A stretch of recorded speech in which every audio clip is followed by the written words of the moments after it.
Hi friends, నేను KG కాయల curry వండుతున్నా అండి. ఇదిగోండి, ఈ విధంగా ఉంటాయి. వీటిని సాల్ట్ వేసుకొని క్లీన్ చేసుకోవాలి.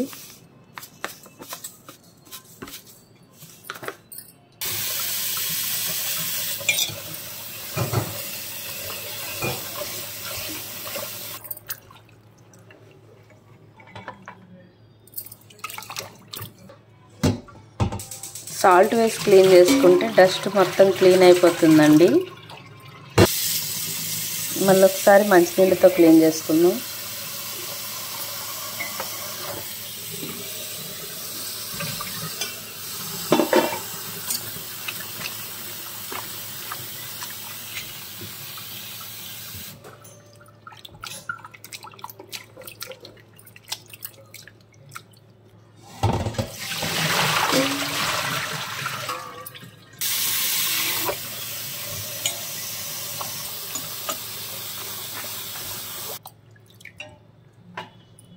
ఇలా ఒకసారి 3 టైమ్స్ అయినా కడుక్కోవాలండి. ఇలా తర్వాత కట్ చేసుకోవాలి. వీటిని కట్ చేసుకుందామండి. ఇలా క్లీన్ చేసి కట్ చేసుకోవడం వల్ల విటమిన్స్ పోవండి. కట్ చేసుకున్న తర్వాత క్లీన్ చేస్తే విటమిన్స్ పోతాయండి. ఈ విధంగా చేయండి ఫ్రెండ్స్. ఈ విధంగా కట్ చేసుకోవాలండి. ఒక 3 ఆనియన్స్ కట్ చేసుకున్నాను. మిర్చి, కడాయి పెట్టుకున్నానండి. కొంచెం ఆయిల్ వేసుకుంటున్నాను. ఆవాలు వేసుకుంటున్నాను. కొంచెం జీలకర్ర, మినపప్పు వేసుకుంటున్నాను అండి పోపులకి. ఆనియన్స్, మిర్చి వేసేసుకుందాం.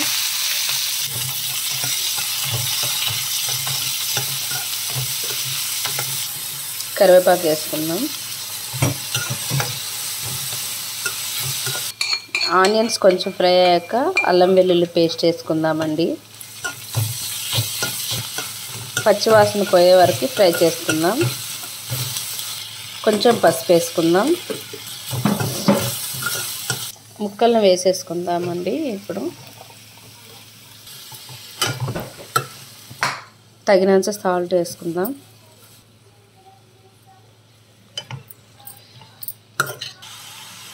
మూత పెట్టుకొని ఒక 10 నిమిషాలు ఉడికించుకుందామండి.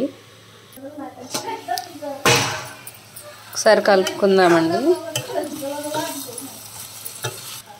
కొంచెం కారం వేసుకుందాం.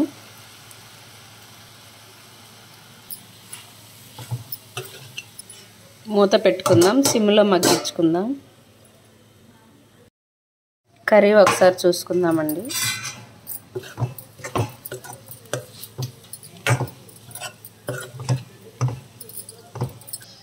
కొంచెం సాల్ట్ సరిపోలేదు, వేసేసుకుంటున్నా. ఒకసారి మగ్గించుకుందాం. ఒకసారి కలుపుకుందామండి.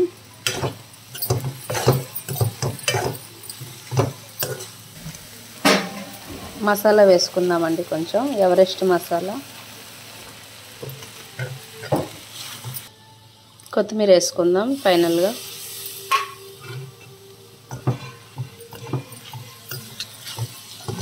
అంతే అండి, రెడీ అయిపోయింది. స్టవ్ ఆఫ్ చేసుకుంటున్నా. వేడివేడి అన్నంతో కానీ రోటీతో కూడా చాలా బాగుంటుందండి. ఈ విధంగా కర్రీ ట్రై చేయండి ఫ్రెండ్స్, చాలా బాగా కుదురుతుంది. మీకు కనుక నచ్చినట్టయితే లైక్ చేయండి, షేర్ చేయండి, సబ్స్క్రైబ్ చేయండి friends. Bye friends. Thank you friends. Hey, Balu.